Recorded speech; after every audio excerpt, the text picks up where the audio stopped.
Nishane ဆိုတဲ့ brand ကိုလေ niche လောကမှာဆိုရင်ကျွန်တော်အကြိုက်ဆုံး brand နေတဲ့တစ်ခုပဲသူကဟိုပေးရတဲ့ဈေးရလဲမိုးထီအောင်တက်မနေဘူးအောက်ထဲလဲရောက်မနေဘူးအလေလက် niche ဆိုမှတော့ niche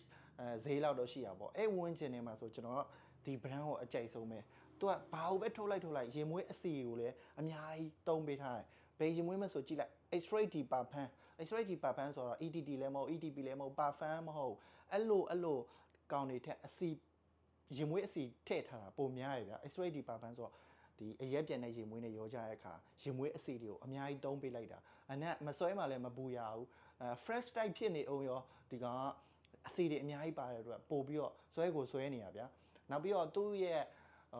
signature လို့ပြောရမလားမသိဘူးဘယ်ဟာထုတ်သူဘာနာမည်နဲ့ပဲထုတ်လိုက်အသစ်ထွက်လာပြီဆိုရင်လည်းအနက်နေရ special ပဲလူ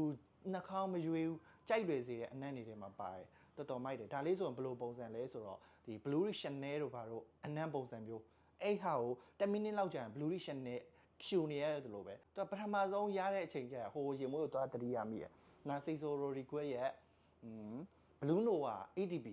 အဲ့လိုအနံပုံစံမျိုးလေးခဏရလိုက်တယ်ပြီးတဲ့အချိန်ကျရင်ဒီလိန်မော်တို့ဘာတို့တန်းဝင်လာဗျာအဲ့ပြီးတော့ Blue Chanel ရဲ့အနံအတိုင်းဖြစ်သွားဈေးဆိုရင်လည်းဒါ Blue Chanel လောက်ပဲသူက Blue Chanel ထက် brand မြင့်တယ် quality ပိုကောင်းတယ်အရန်မိုက်တယ် Zero လို့ခေါ်တယ်ဗျာ Nisha နေရဲ့ Zero အစ်စ်ရောက်တာအစ်စ်ဝင်တာကျွန်တော်ခဏဆွက်ကြည့်တယ်တော်တော်လေးကြိုက်လို့မလို့အခုမနေနိုင်တော့လို့ review လေးလုပ်လိုက်တာတော့ချက်ယောက်ျားလေးရောမိန်းကလေးရောတုံးလို့ရတဲ့အတွက်ယောက်ျားလေးဝယ်ထားလဲမိန်းကလေးဆွလို့ရတယ်မိန်းကလေးဝယ်ထားလဲယောက်ျားလေးဆွလို့ရတယ်တော်ပုံမိုက်တယ်အနံ Blue Chanel ကြိုက်တဲ့သူဆိုရင်မစင်စားနဲ့ဒါပဲဝယ်